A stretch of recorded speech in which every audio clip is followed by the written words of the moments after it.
By Jamie Eisenberg at Jamie Eisenberg, December 21, 2017. 35 minutes. Read more. Week 16 waiver wire, streaming options, rankings, stardom and sit-em, cheat sheet. Almost every season there is a player or two who emerges late in the year that decides the winner of fantasy leagues. And this season won't be any different as we head into Week 16, which is the championship game for most of you. It could be an injury replacement, someone who gets an opportunity at a starting job or a better situation and thrives.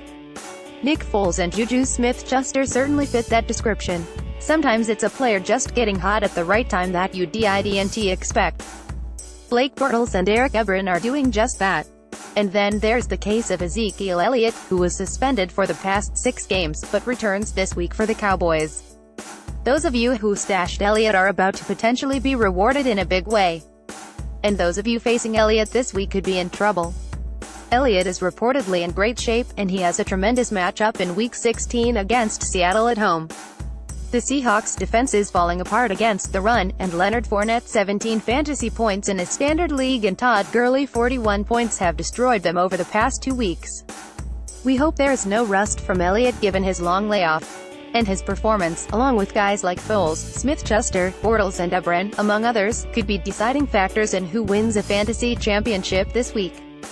For those of you who play into Week 17, we will still be business as usual next week with our video shows, podcasts and columns.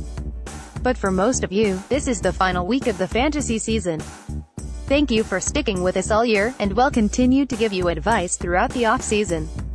I hope you and your families have a happy holiday season, and good luck in your fantasy title games. Editor's note: projections are provided by CBS Sports and not Jamie Eisenberg. Start of the week. When the season started, Dion Lewis was considered an afterthought in New England's backfield when it came to his fantasy value. Mike Gillislee profiled as the best Patriots running back since he seemed the most equipped to replace the departed LeGarrette Blount, and James White was coming off that monster game in Super Bowl 51 against the Falcons.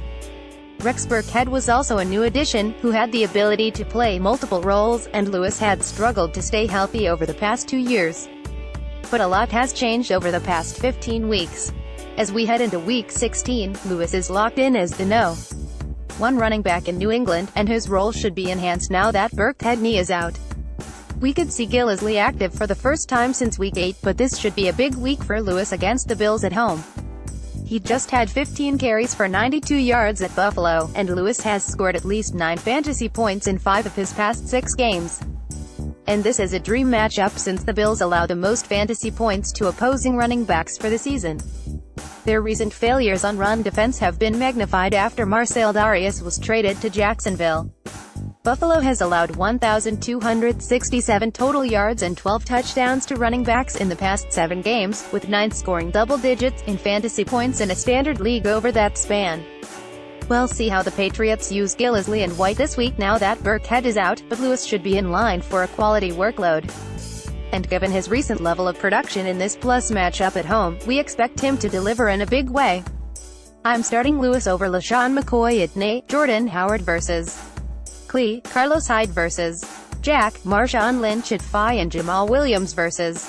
and quarterback sleepers Joe Flacco vs. And Flacco is playing well coming into Week 16 against the Colts, and he's scored at least 20 fantasy points in 3 games in a row. He should make it 4 in a row against the Colts, who have allowed 3 of their past 5 opposing quarterbacks to score at least 21 fantasy points, including Brock Osweiler last week. Alex Smith vs. Mia Smith had a solid outing in Week 15 against the Chargers with 231 passing yards and 2 touchdowns and 13 rushing yards, and he's now scored at least 22 fantasy points in 2 of his past 3 games.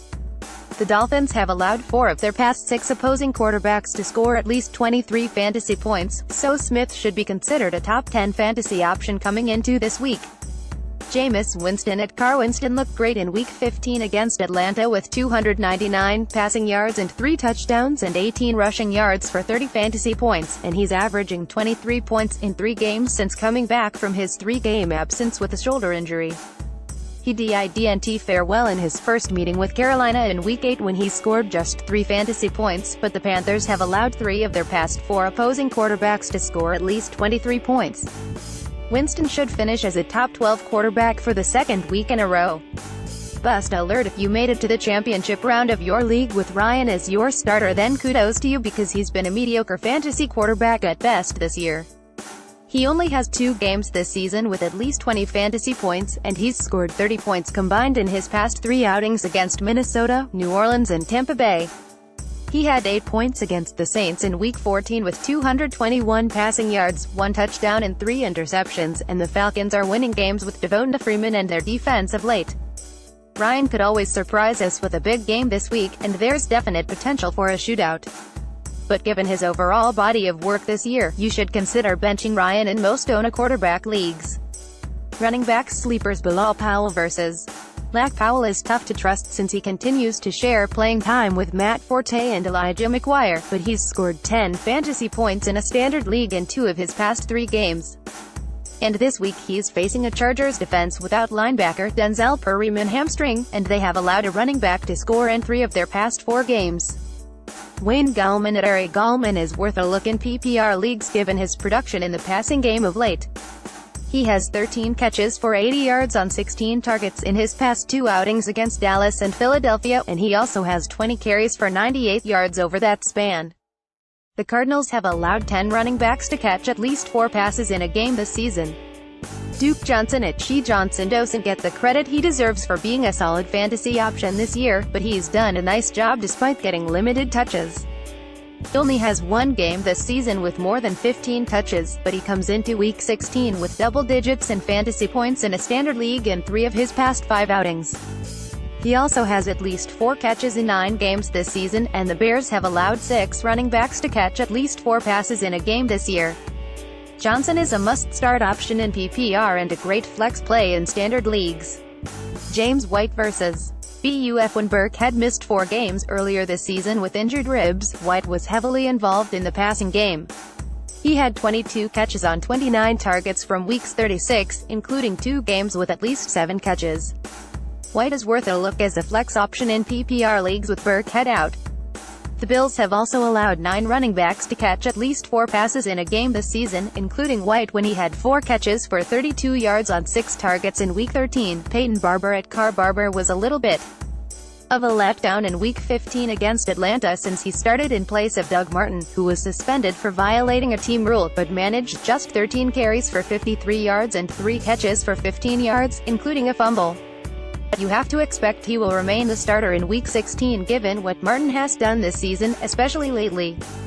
The Panthers' run defense will be hurt with Davis out, and Barber is worth using as a flex option this week. Bust alert: Lynch has been a quality fantasy option of late, but he could be in for a letdown this week at Philadelphia. He's scored at least 7 fantasy points in a standard league in 6 games in a row, including 4 games with double digits in points over that span. I'm still fine with him as a flex option this week, but the Eagles are no. 2 and fewest fantasy points allowed to opposing running backs, which lowers his upside. Only 7 running backs have scored double digits in fantasy points in a standard league against Philadelphia this year. Wide receiver sleeper Speed Westbrook at SF. He should bounce back from last week's down game against Houston when he had just 2 catches for 21 yards on 2 targets. With Marquise Lee ankle out, look for Westbrook and Keelan Cole to have the chance for a big game against the 49ers, although keep an eye on the status of Allen Hurns' ankle, who could impact Cole. In Week 16, Mohamed Sanu at Nosanu has scored in each of his past 2 meetings with the Saints, including Week 14 when he had 6 catches for 83 yards and the touchdown on 8 targets. He has at least 9 fantasy points in a standard league in 3 of his past 5 games, and he's a solid no. 3 receiver in all formats this week. Nelson Agholor vs. Oak. Agholor is seeing plenty of targets of late, and his production has been fantastic. He has 32 targets in his past 3 games, and he has 22 catches over that span for 264 yards and 2 touchdowns. He has 9 games this season with at least 5 targets, and he's scored a touchdown in 7 of those outings. Kendall Wright vs. Clee. In his past 2 games, Wright has 17 catches for 188 yards on 24 targets. We hope Trubisky continues to feature Wright in the passing game, and he's worth using as a number 3 fantasy receiver in Week 16 against Cleveland. 1 receiver has scored at least 8 fantasy points in a standard league against the Browns in 3 games in a row. Tyrell Williams at NYJ with Hunter Henry kidney laceration out for the rest of the season. Williams could see a boost in targets, and Keenan Allen back is also banged up. Williams is more of a Hail Mary play if Allen suits up as expected, but the Jets have allowed 4 receivers to score double digits in fantasy points in a standard league in the past 4 weeks. Bust alert: Goodwin has been awesome since Garoppolo has taken over as the starter for the 49ers. In the past 3 games with Garoppolo, Goodwin has 33 targets for 24 catches and 319 yards. It's difficult to bench Goodwin in the majority of leagues, but you have to lower your expectations for him in this matchup with the Jaguars, who allow the fewest fantasy points to opposing receivers. Now, Jacksonville has shown some flaws in their secondary of late, with Jaron Brown, T.Y. Hilton, Tyler Lockett, Doug Baldwin, Paul Richardson and DeAndre Hopkins scoring touchdowns in the past 4 games. And the 4 times a receiver has gotten double digits in targets against the Jaguars, Hopkins twice, Brown and Corey Coleman, they have scored at least 8 fantasy points in a standard league. I can see Goodwin scoring 8 points, which makes him a high-end number 3 fantasy receiver. Just keep in mind, he has 1 touchdown on the season, and he's the only receiver Jacksonville has to worry about this week. If you consider him a number 3 receiver in most leagues, you should be okay. Tight end sleepers: Benjamin Watson vs. Watson is coming off a strong game in Week 15 at Cleveland with 4 catches for 74 yards and a touchdown on 4 targets. He now has 2 touchdowns in his past 3 games, and he has a favorable matchup in Week 16 against the Colts, especially with Jeremy Maclin knee hurt. The Colts are no. 7 in fantasy points allowed to tight ends, and a tight end has scored against Indianapolis in 3 of the past 5 games. Antonio Gates at NYJ. Hunter Henry is out for the season because of a laceration to his kidney, which should allow Gates to return to somewhat of a featured role, especially if Keenan Allen back is also banged up. Gates is risky to trust since has fewer than 5 targets in his past 10 games, and he scored a touchdown in Week 15 at Kansas City for the first time since Week 2. But he has a good matchup in Week 16 at the Jets, who allow the 12th most fantasy points to opposing tight ends, and Gates should see his targets rise with Henry out. Charles Clay at NA. Clay played well in Week 15 against Miami with 5 catches for 68 yards on 9 targets, and it was good to see him and Taylor on the same page. But it could be a tough outing for Clay in Week 16 against New England, and the Patriots held Clay to 3 catches for 20 yards on 3 targets in Week 13, although Taylor was hurt in that matchup. I like Clay as a low-end starter in PPR leagues since he should still get plenty of targets, especially if the Bills are chasing points. Bust alert: Cook has been boom or bust of late, and we're expecting him to go bust this week against the Eagles. In his past 7 games, Cook has 2 games with at least 12 fantasy points and a standard league and 5 games with 5 points or less. He has 1 fantasy point in 3 of his past 4 outings, and he still has just 2 touchdowns on the year. The Eagles have allowed just 1 tight end to score in their past 7 games, and they should be able to limit Cook's production this week. Defense as special teams stardom: Chiefs vs. Mia. 13.4 projected points. The Chiefs DST was expected to be a top unit this season, but things don't always go as planned in the NFL. After a hot start through the first 5 games, the Chiefs DST went in the tank from Week 613, scoring double digits in fantasy points just once over that 7-game span.